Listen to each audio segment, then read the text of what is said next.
Yo, halo teman-teman semua, gimana kabar kalian nih? Semoga baik-baik aja ya. Tetap semangat buat puasa tahun ini meskipun banyak sekali halangan. Pandemi ini kapan berakhirnya? Di bulan suci Ramadan ini, kalian yang masih sekolah nih, kalian masuk sekolah atau udah libur nih? Karena aku dengar juga kalau sekolah udah mulai offline ya, meskipun ya cuma 50% kalau nggak salah. Semangat buat kalian yang masih sekolah, ya aku juga kuliah katanya bakalan ada offline ya nanti di bulan Juni kalau nggak salah ya. Ya semoga aja gak bener. Aku udah nyaman banget online.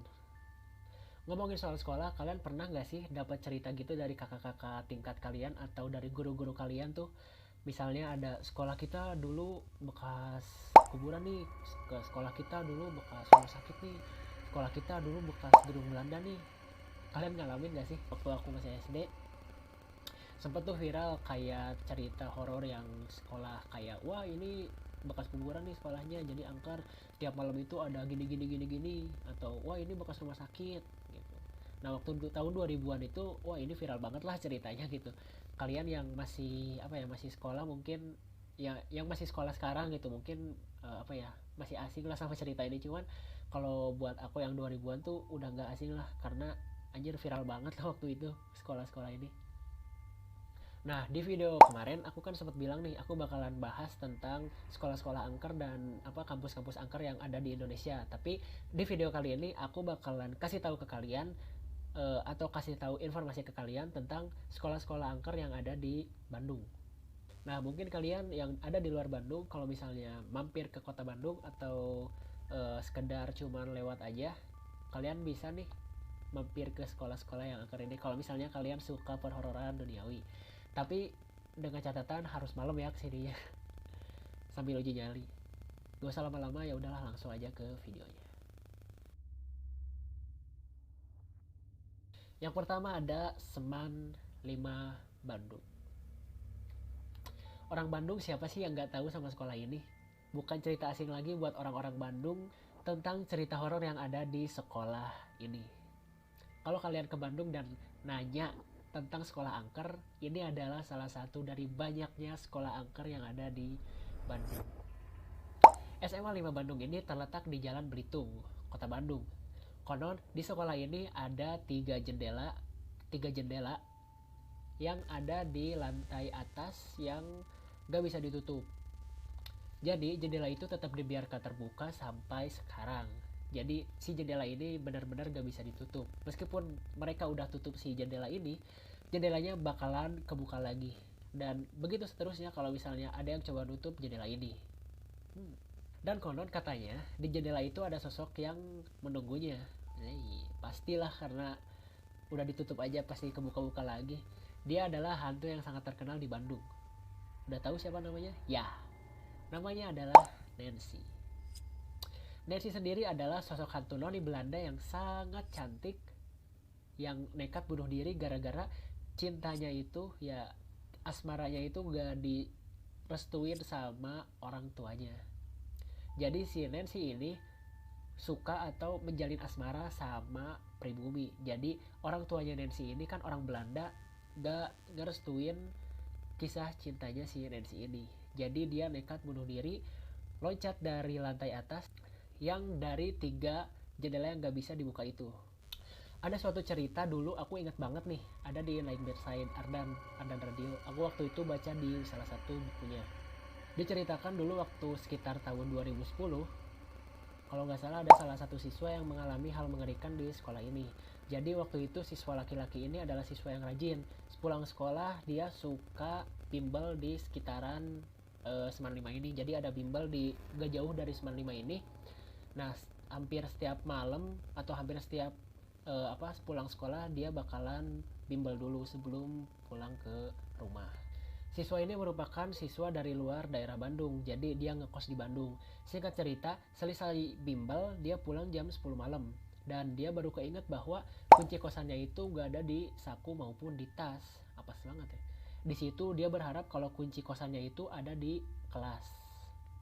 Di situ dia langsung balik lagi ke sekolah dan ya yang namanya sekolah ya jam 10 malam pasti udah ditutup lah gitu. Jangankan jam 10 malam gitu. Jam 6 atau jam setengah 6 aja udah disuruh pada balik gitu siswa-siswanya. Nah, karena si gerbang sekolahnya ini udah dikunci dan nggak ada satpam di depan pos jaganya, ya mungkin satpamnya ini lagi patroli ya. Dia manjat lewat gerbang dan akhirnya masuklah dia ke dalam gedung. Nah, di sana katanya suasananya sepi banget, cuman ada suara langkahnya dia aja. Ya emang lah gitu, siapa juga anjir yang mau ke sekolah malam-malam. Singkat cerita, dia langsung naik ke lantai 2 di mana tempat kelas dia berada. Nah, dan alhasil kuncinya itu ketinggalan di bawah meja belajarnya dia itu. Dan alangkah kagetnya dia sewaktu dia mau berdiri dari keadaan bungkuknya, kan dia otomatis waktu mau ngambil kunci di bawah meja otomatis dia bungkuk gitu. Nah, pas dia mau berdiri, dia ngelihat sosok noni Belanda dengan pakaian yang sangat khas zaman dulu, mengenai topi bulat yang kayak noni Belanda gitu, topi yang gede itu. Ya cobalah kalian searching, nanti aku sertain di sini gambarnya. Nah, si noni Belanda ini lagi duduk di salah satu jendela kelas yang terbuka itu. Nah, kebetulan si kelasnya dia ini ada salah satu jendela yang terbuka yang tadi aku ceritain di atas, atau sebelumnya itu yang gak bisa ditutup. Nah, gak lama si noni itu nengok ke dia dengan sangat perlahan, mungkin set gitu, kayak slow mo gitu. Nah, ketika noni Belanda itu nengok ke belakang, alangkah kagetnya dia waktu lihat wajahnya itu sangat hancur, berdarah, semua matanya itu putih. Dia melotot membelalak ngelihat dia, kayak pandangan yang atau tatap muka yang gak suka ke si siswa ini. Tanpa pikir panjang, siswa yang tadi itu lari keluar kelas, dan baru aja dia keluar kelas, tiba-tiba ada suara lantunan piano yang sangat menyeramkan. Suaranya memenuhi seisi koridor. Dia langsung lari ke bawah, lari keluar sekolah, dan ketika dia baru aja tiba di tangga mau turun, ketika dia gak sengaja nengok ke belakang, di sana udah ada sosok tinggi besar dengan mata yang sangat merah, badannya berbulu semua, tinggi besar, berbulu semua, matanya merah. Apalagi kalian pasti tahu itu apa. Dia tepat di depan si siswanya ini. Nah, pas si siswanya ini mau balik lagi badannya, mau langsung turun ke bawah, si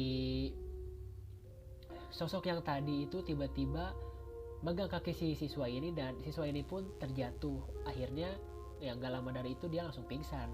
Ya disebabkan oleh dia jatuhnya itu. Ya mungkin dia takut tambah dia jatuh gitu, kaget ya, dia lah jadi pingsan. Gak lama kemudian dia ditemukan pingsan sama satpam yang lagi patroli.